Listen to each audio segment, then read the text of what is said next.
Pemirsa, jenazah bocah perempuan yang dikubur dengan pakaian lengkap di Lebak, Banten dimakamkan di Pemakaman Umum Menteng Pulo, Jakarta. Anak berusia 8 tahun itu ternyata korban pembunuhan kedua orang tuanya. Jenazah bocah perempuan berusia 8 tahun kini sudah dimakamkan secara layak oleh keluarga di Pemakaman Umum Menteng Pulo Puko, Jakarta. Pembunuhan bocah perempuan berusia 8 tahun ini terungkap setelah Polres Lebak menyelidiki kasus dugaan pembunuhan. Orang tua korban kemudian ditangkap di kediaman mereka di Jakarta.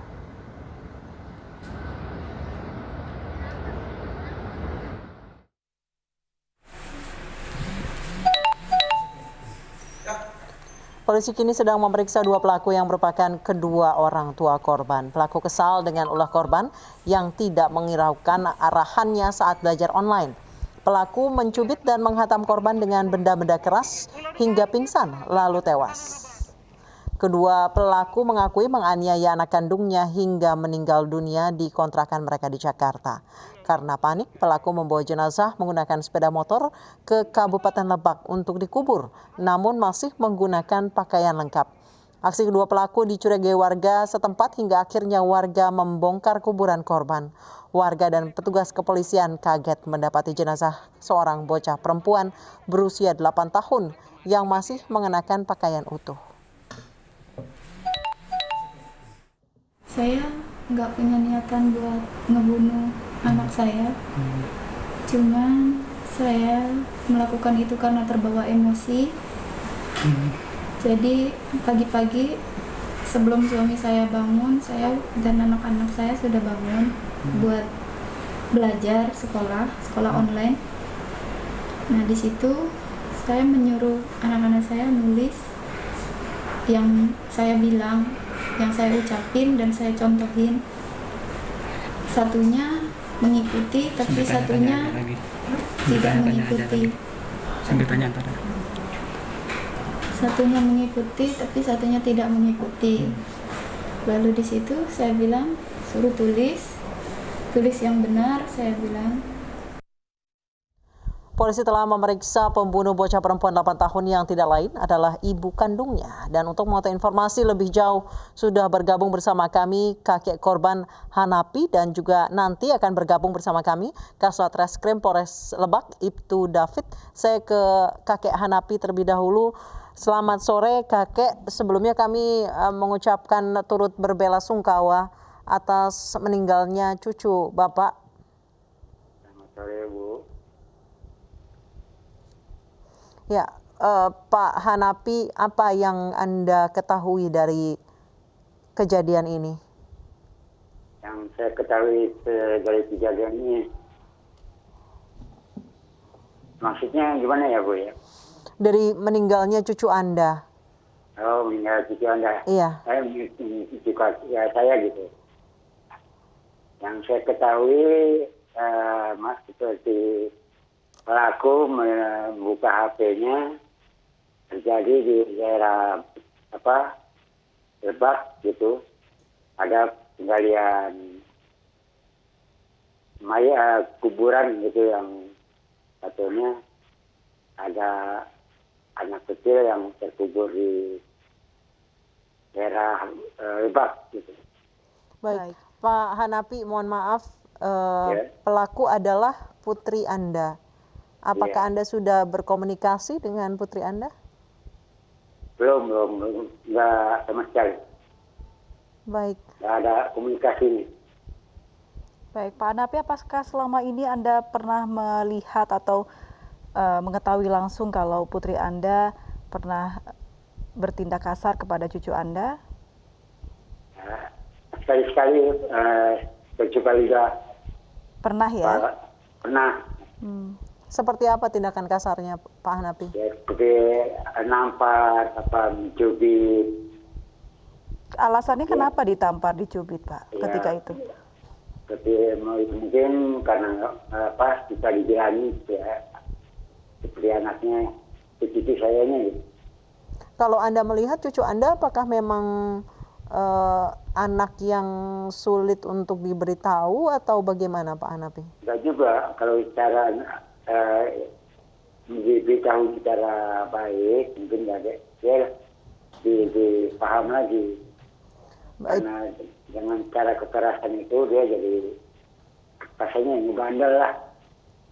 Pak Hanapi, saat Anda melihat anak Anda, putri Anda memarahi cucu Anda dengan cara yang kasar, apa respon Anda? Ya, respon saya memarahi putri saya. Kemudian begitu, apa jawaban dari putri Anda? Jangan begitu ya, terhadap anak. Jawaban putri saya, ya, habis nakal, katanya. Wajar kalau anak nakal. Oh, jadi menurut putri Anda wajar melakukan tindak kekerasan kepada anaknya karena memang anaknya nakal ya? Iya. Seberapa sering Anda melihat kejadian ini, Ya, Pak? baru 2-3 kali ya. 3 kali? Malah terjadi kekerasan sama almarhum nih, ya. Waktu saya mau ambil kekerasan, putri saya lagi keadaan ambil bulannya gitu. Yang sekarang itu juga udah pulang, udah dipanggil Allah, udah meninggal gitu ya, adanya korban saya sekarang ini. Baik, Pak Hanapi, apakah Anda mengenal putri Anda sebagai seseorang yang temperamen atau mudah marah? Iya. Tahu saya melihat mudah marah. Saya istrinya penyakit darah tinggi lagi. Memang cepat marah ya. Cepat marah. Cucu Anda yang meninggal dunia itu anak satu-satunya atau ada kerabat lain, Mbak? Ini kembar, Bu, yang meninggal ini. Kembar. Namanya yang meninggal itu Kaisa sebagai kakaknya. Nah, ini ada satu lagi yang ada di tangan saya ini, saya adiknya. Baik, akhirnya cucu Anda, kembaran mendiang almarhumah ini dirawat oleh Anda, Pak? Tadinya emang dirawat sama saya, Bu. Karena namanya ada kayak di ancaman terhadap orang tuanya, jadi dia mau mengikuti orang tuanya aja. Baik, terima kasih Pak Hanapi sudah bergabung dan berbincang. Sekali lagi kami mengucapkan duka cita yang mendalam atas meninggalnya cucu Anda. Assalamualaikum. Pemirsa, kasus orang tua menganiaya anak kerap terjadi di berbagai daerah, salah satunya di Malang, Jawa Timur. Seorang ibu tega menganiaya anak hanya karena tidak paham dengan pelajaran matematika.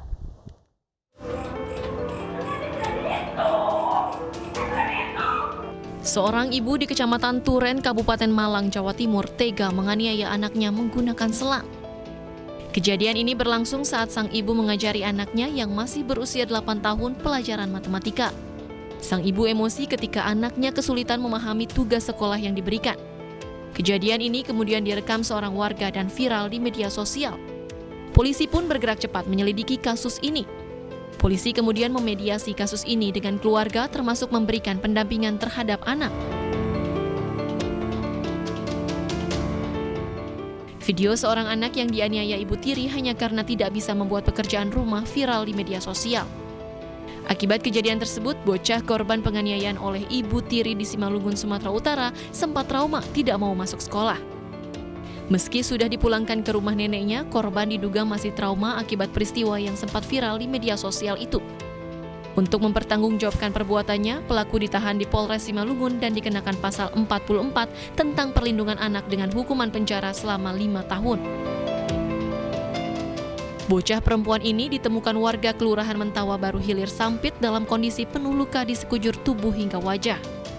Warga pun segera memberikan pertolongan kepada bocah tersebut yang diduga dianiaya oleh ibu kandungnya sendiri. Penyiksaan keji tersebut dilakukan ibu korban bersama kekasihnya. Korban kerap dianiaya hingga tulang tangan kirinya patah. Kedua pelaku penyiksaan kini telah ditangkap polisi.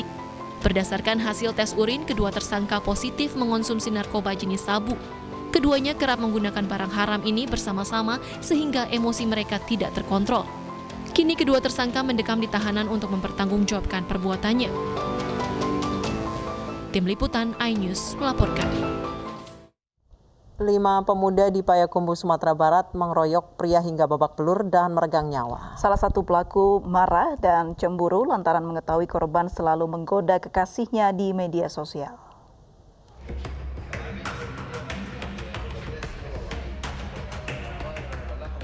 5 orang ini ditangkap aparat Polres Payakumbuh, Sumatera Barat karena mengeroyok satu pemuda hingga tewas. Korban bernama Walido Anafiska tewas karena mengalami luka di kepala.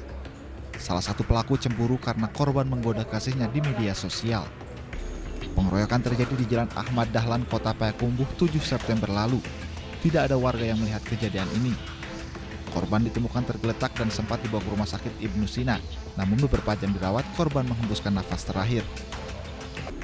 Rekan korban Nefri Andrigo yang menyelamatkan diri saat kejadian mengaku diserang menggunakan balok kayu saat tiba di lokasi. Nefri diajak untuk menemani korban yang akan bertemu dengan teman perempuannya. Katanya ngajak jemput perempuan yang bertengkar sama keluarganya. Oh.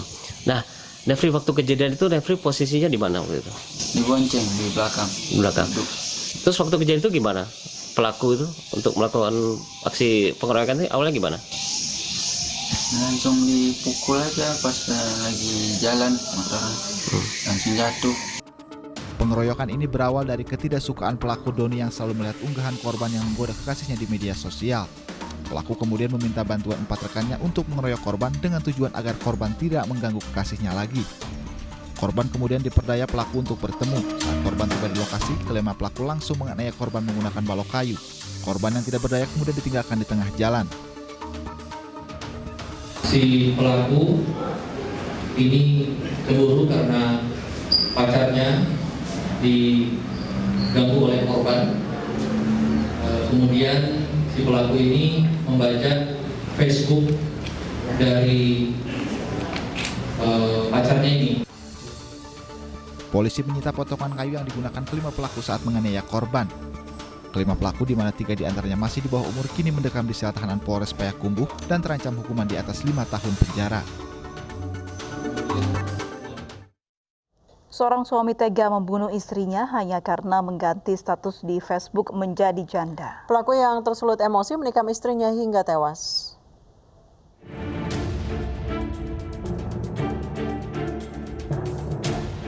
Wanita bernama Rodiah ini ditemukan tewas bersimbah darah di dalam kamar kosnya di Jalan Pilar Lapangan Bola, Kedoya Selatan, Kebonjeruk, Jakarta Barat. Korban dibunuh oleh suaminya sendiri yang diduga terbakar cemburu dan menuduh korban menjalin hubungan dengan pria lain. Menurut warga sekitar, korban diketahui telah lama pisah ranjang dengan suaminya dan memilih tinggal sendiri dengan menyewa kamar kos. Pelaku yang mendatangi korban kemudian terlibat cekcok yang berujung tewasnya korban dengan banyak luka bekas senjata tajam di tubuhnya. Dalam waktu singkat, polisi berhasil mengungkap motif pelaku Sopiandi membunuh istrinya Siti Rodiah di kawasan Kedoya Selatan, Kebonjeruk, Jakarta Barat pada Agustus 2019 lalu. Menurut polisi, dalam sebulan terakhir, hubungan suami istri ini tidak harmonis hingga akhirnya istri mengusir suami dan mengubah status Facebooknya menjadi janda. Hal tersebut menjadi pemicu Sopiandi untuk menghabisi nyawa istrinya. Sebelum melancarkan aksinya, Sopiandi yang sudah ditetapkan sebagai tersangka sempat menenggak minuman keras untuk mengumpulkan keberanian. Ada hal-hal di media sosial itu yang membuat pelaku ini kesal, marah. Ya, yang pertama karena korban ya menuliskan statusnya sebagai janda di Facebook. Kemudian juga korban sempat memposting beberapa komentar yang menurut pelaku itu ditujukan kepada dirinya, seperti ada tulisan lebih baik sendiri ya dan sebagainya. Dalam 1 kali 24 jam polisi berhasil menangkap pelaku dan menetapkan Sopiandi sebagai tersangka. Dari pelaku, polisi menyita barang bukti 1 buah pisau, bantal, 1 unit handphone, pakaian pelaku dan korban. Atas perbuatannya, pelaku terancam hukuman 15 tahun penjara.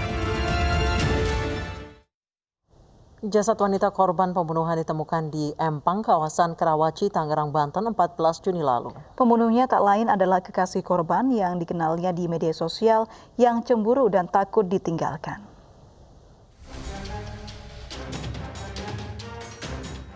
Pemirsa, berhati-hatilah Anda berkenalan melalui media sosial. Salah-salah bukan kawan yang didapat, tapi justru lawan atau bahkan kematian. Itulah yang terjadi pada Susilawati, perempuan 21 tahun warga Sindang Jaya, Kabupaten Tangerang, Banten. Baru 3 bulan mengenal MS alias I, perempuan berkulit putih itu meregang nyawa di tangan MS. Jenazah Susi ditemukan di sebuah empang Jalan Sasmita, Kelurahan Grendeng, Karawaci, Kota Tangerang, Banten pada Minggu 14 Juni lalu. Setelah setengah bulan buron, MS akhirnya tertangkap. Di hadapan polisi, MS mengaku tega membunuh kekasihnya dipicu cemburu karena korban sering berkomunikasi dengan pria lain di telepon seluler.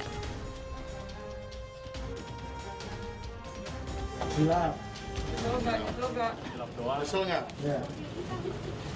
Iya. Kesel ya? Kabur. Sama korban sempat ada janji mau nikah atau seperti apa gitu, Mas? Iya. Oh gitu memang. Udah ada janji mau nikah? Udah serius ya hubungannya ya? Terus habis ini... Kamu kenapa? Cemburu atau kenapa? Cemburu. Sementara itu polisi menyatakan pelaku nekat membunuh korban karena memiliki latar belakang trauma psikologis, yakni pernah ditinggalkan kekasihnya. Mendasari tersangka sampai melakukan perbuatan pembunuhan adalah satu latar belakang psikis yang sebetulnya tersangka pernah akan melakukan pernikahan tetapi kemudian batal. Alasan batal adalah karena pacar tersangka ini selingkuh. MS kini hanya bisa menyesali perbuatannya. Polisi menjeratnya dengan pasal pembunuhan berencana dengan ancaman hukuman minimal 15 tahun penjara.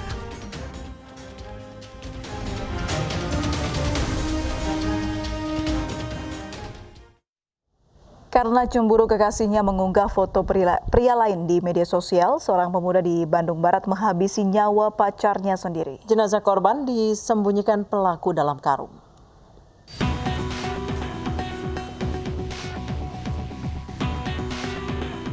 Cinta berakhir petaka. Seorang siswa SMA di Kabupaten Bandung, Jawa Barat, gelap mata hingga membunuh kekasihnya sendiri yang juga masih berusia 18 tahun. Peristiwa keji ini berawal ketika korban mendatangi indekos pelaku. Setelah bertemu, pelaku cemburu setelah mengetahui korban memiliki pacar lain yang fotonya diunggah di media sosial milik korban. Hilang akal, pelaku langsung menghabisi korban dan jenazahnya dimasukkan ke dalam karung. Pelaku kemudian pergi meninggalkan jasad korban di indekosnya. Tak lama berselang pelaku ingin kembali ke indekosnya dan bertemu dengan ibunya yang menanyakan isi karung tersebut. Setelah menceritakan perbuatan sadisnya ke ibunya, pelaku kemudian menyerahkan diri ke Mapolsek Rancaekek. Menghabisi nyawa korban dengan cara dijerat oleh tali, kemudian dimasukkan ke karung, pergi keluar. Ditinggal begitu saja, korban ditinggal di rumah tersebut, rumah kontrakan tersebut. Kemudian pada saat pulang ke rumah itu, bertemu dengan ibu kandung daripada anak berhadapan dengan hukum ini. Kemudian menanyakan ada apa isi karung ini, ternyata baru bercerita bahwa dia baru selesai menghabisi nyawa anak korban ini ke Polsek Rancaekek. Dia menyerahkan diri, Pak? Menyerahkan diri. Polisi mengumpulkan sejumlah barang bukti berupa karung yang digunakan untuk menyimpan jasad korban, tali tambang, serta pakaian korban.